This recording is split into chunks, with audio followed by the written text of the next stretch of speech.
It's the Andy Thompson Show on ESPN 97.7. 041.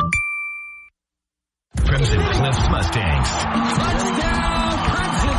It's like I challenge these young men. It's like, what is your mark that you're going to leave on this program for those that come after you? You're listening to the Crimson Cliffs Coaches Show with Wayne Alofipo, presented by Ideal Home and Auto Paint. Hey, buddy, welcome back. Thanks for being with us. Celebrating game week this week in Southern Utah. Region 9 schools kick off on Friday night. The defending champ, Crimson Cliffs Mustangs, on the road against the Morgan Trojans. How's it going, Coach? Hey, it's going great. How you doing? I'm great. We're all excited over here. I guess let's start talking a little bit about Morgan, about the history of scheduling this series. I mean, I think about some of the teams you've scheduled since you've taken over, like Bingham, obviously, and Timpview and some of these other teams, and then Morgan, who's a perennial kind of state championship contender in 3A. What's the history behind going after Morgan on the schedule over the last couple of years, Coach? Yeah, you know what? I think obviously Morgan's a great program. They've won a lot of championships. I definitely consider them a championship program here in the state. They've done an incredible job in 3A.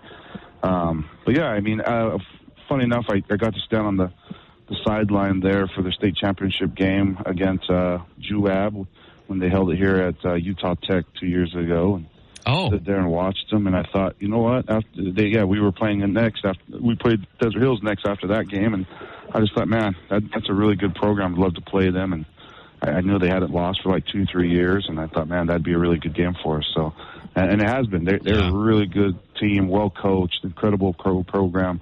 They do a great job. I remember last year's game, they hung with you guys for about a quarter, if I remember right. Like you say, super disciplined team, all the good stuff that a good program has to be if they're going to be good for that long. What do we know about this year's team versus last year's team? Do they have a bunch of guys coming back? What do you anticipate as far as how good they were last year versus this year, Coach? Yeah, I actually think they're going to be better. They've got 13 or 14 returning starters. I think they've got 8 or 9 on the offensive side of the ball, and I know they got 5 on the defensive side of the ball, and so they should be pretty talented. The quarterback's back. Their top 2 receivers are back, number 1 and number 5, and then the running back's back. So that's a dangerous combination when you have quarterback running back duo with the 2 top receivers, and I think 3 of their 5 old linemen are back. So it's going to be a really big challenge for us. They gave us fits last year for sure in the first quarter. I think we struggled out the gate. But I think the team finally settled in. I mean, they are a no-huddle team. They will average 80 to 100 plays a game. Wow. They like to go high tempo on you and all gas type deal. And so, we've got to be ready for that no-huddle offense. I mean, they literally are, I would say they're more of a quantity over quality type plays. They just want to catch you off guard, get you in tempo situations, try to get you caught off sides, and try to get you misaligned and get you guys confused in the back end. And so for our guys, it's seriously one of the fastest offenses I've faced, next to Croton's and Coach Andy Stokes as well. And so he does an incredible job out there. So it's going to be a challenge for us for sure. The biggest storyline for you, Coach, and we've talked about a ton, I know, is that you're replacing 19 starters from last year on the state championship winning team. I'm wondering, I want to go through just kind of unit by unit and have you tell us a little bit about their progress to this point and maybe something they need to tighten up going into the year. Let's start with the defensive secondary. What is your evaluation so far of the secondary, and what do they need to do well on Friday against Morgan? Yeah, like I said, that Morgan's going to test us vertically. I mean, they love to sling the ball vertically, and if not, they're going to test us laterally because they probably, I would say about 60% of their plays are all verticals, and then the other 40% are either running back screen or they got a bunch of pop and tight and wide receiver screens. And so going to be a big deal for us. And, our secondary has done a good job. We have a good chunk of corners. I'm actually pretty excited about that group in our secondary. We've got a good chunk of corners that I think are going to be really, really good. Braden Smith leading that pack. Yeah. He's seriously one of the best corners I've coached in all my years of coaching, and it's going to be nice to have his versatility and his leadership out there. Got another young man in Tyler Gibbs that's playing the other corner. And then we've got some other corners that are competing, and we'll have some time. There's another kid named Mac Peterson, Coach Peterson's son. He transitioned from quarterback to corner for us. He's been doing a heck of a job. We also got Mason Cleverly, who's coming off an injury. He's been injured for the last year, and so he's been fighting back with an injury, and he's coming back. So really excited about that group. And then our safeties, we've got to replace Jay Sweeten and Connor Kell, two big shoes to fill. And so we've got a senior coming back in Calder Pace and Austin Benson, and then a transfer from Hurricane, that LJ Langston kid. He's competing over there. And so we've got three of those, and a couple young sophomores that are actually pretty talented are competing and looking for some rotational time there. So excited to see what this group can do. We definitely have, out of all of our defensive front, I would say they're the ones that are the most behind, even if you want to say that. They've got to catch up in a lot of ways because we run so many coverages in a given game that I put a lot on those guys to make sure that they're calling the right coverages in the specific stunts and blitzes and things that we do. And so I put a lot of them on an IQ standpoint. They got to be able to identify and recognize and get us into position. And I talk a lot about communication with them, and they've got to be the most incredible communicators on the team. And so I'm excited to see what they can do. Talking with Coach Wayne Alofipo, Crimson Cliffs Coaches Show here on ESPN 97.7. Let's talk about the front, the linebackers, and the defensive linemen. Obviously, McKay Wright is back, first-team All-Stater, but that's it. Everybody else is new, Coach. Yeah, McKay's our only returning linebacker, but this is the group I would tell you I'm the most excited about. I think our linebacking crew is going to be pretty good. I think we've got good depth. We've got an incredible IQ. We've got McKay, obviously, that everyone's aware of, and he's our leader there.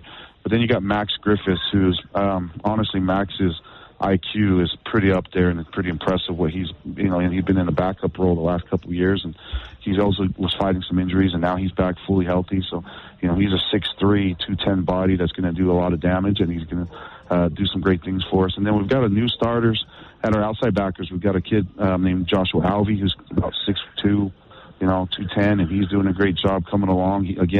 A lot of seniors have been waiting in the wings, and Josh is one of those. Max is one of those. We got a couple other in Jet Cowden and Hank Cooper at the other weak side linebacker, and then a young junior and Bryce Strickland who's also competing there. So we got quite a few guys competing there. I'm excited about that group. We've got good depth. Even at our middle linebacker spot, I got some good depth. Another young man named Nate Entz and Dedrick Moore and a couple of those others who are competing and doing well for us. So that's going to be a really, really good group for us now and into the future. Talking with Coach Wayne Alofipo about the defense this year. We talked during media day. There's so many guys that you can't replace from last year, like Parker Andrus. But tell us about the guys in the middle who are so key in that 3-4 defense you run, Coach. Yeah, for sure. You get spoiled, and you don't realize how spoiled you are until you don't have it anymore, right, with Parker. And, we were really, really lucky to have that type of a player in our program and to be able to even coach that type of a human. He's an incredible human. We're going to miss him, but got a lot of guys that are stepping in. One young man that comes to mind that's kind of the leader of that group is Kason Cuff.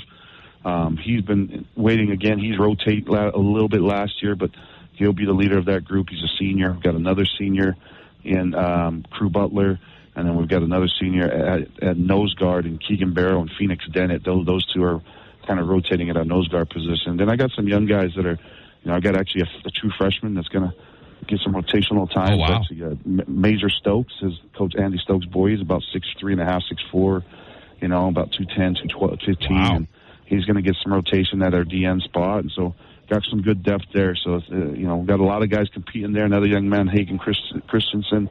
So we got good depth there. We got good leadership. We've got 3 or 4 seniors, and then got a couple juniors and a freshman behind that are going to be rotating there. So that group's going to be exciting.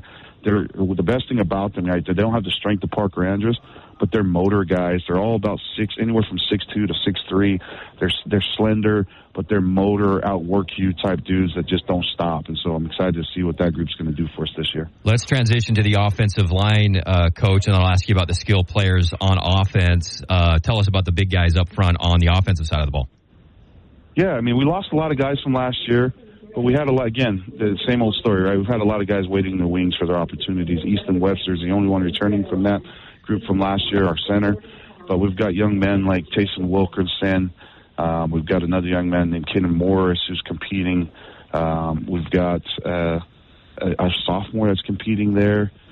He's actually doing an incredible job. His name's Riker Campbell.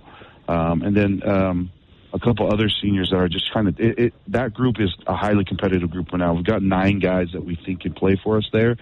And so I'd be lying if I told you that we had that set in stone right now. I think the only one set in stone is Easton. Yeah. Other than that, the other 4 spots are still up for grabs. And honestly, I think they'll all play, all 9 guys, and we're lucky to have 9 guys to be able to rotate there. So it's going to be exciting to see what that group does. As far as skill positions on offense, we know McCoy Christiansen's back and Malachi Alofipo is back, 2 huge contributors from last year. I won't ask you specifically about the quarterback battle or if there's going to be a committee or something like that, but I guess just generally, Coach, what's the quarterback position looking like? How are they gelling with Coach Stokes' system, and how is that looking going into week 1? Yeah, it's still battling, to be honest with you. Ryder Sherritt and Gunnar Higgins. I would tell you Ryder's got the nod right now. He's a little bit ahead, and he brings a leadership and a presence and a bravado about him that he's doing a great job there. So, but I wouldn't put it out of question that, we'll see what Gunnar can do, because I think Gunnar just doesn't stop competing. But pretty proud of where Ryder's at right now. He did pretty good in our scrimmage this past weekend that we had.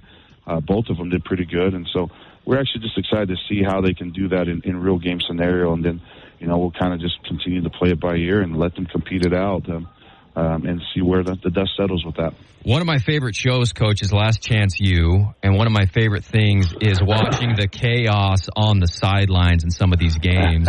And I'm wondering, what is as a coach, you're obviously coaching what's going on in the game, but, week 1 especially, I bet, with a bunch of new stuff going on in the first game, just a game can be chaotic. I'm wondering how you kind of keep the sideline focused or no drama or whatever, and how maybe your staff helps with that, because I think that's a key component of football, and especially week 1, just how much passion and drama and all that stuff can happen on the sidelines. Yeah, for sure. I think it all comes down to preparation. I think when you see things kind of get out of hand or get chaotic, because you don't have things in place that help mitigate those things. I think we've got really good plan in place that helps us to be able to mitigate that and be able to handle that effectively. And so I've got coaches that kind of help with that and understand, hey, we've got sideline coaches that are in charge of certain things. But our preparation too, I think it all stems from top down in my eyes. I mean, me as a head coach, making sure we're prepared in all facets of the game. We've got our, guys understand what special teams they're on and, what groupings and packages and all that kind of stuff on both sides of the ball. And so I think it's just super important that you have your preparation down so that when you get into those heated moments and things can get chaotic, that you guys don't feel like you're in the midst of it, that you feel calm, cool, and collected, and you're ready to just compete in those moments. And so fortunately we've been doing this for a while now, and so I feel like we have systems and processes in place that help us to be successful in those situations. But in my eyes, it's all about the preparation. Coach Wayne Alofipo, everybody, you've been listening to the Crimson Cliffs Coaches Show with Coach Wayne. We're hopefully going to do it every week going forward. They've got Morgan this Friday on the road, the defending champ Crimson Cliffs Mustangs. Coach, thank you so much for your time, and we look forward to Friday. Yeah. Thanks for having us. Appreciate you. Take care. Quick break. Back with Gene Van Orden.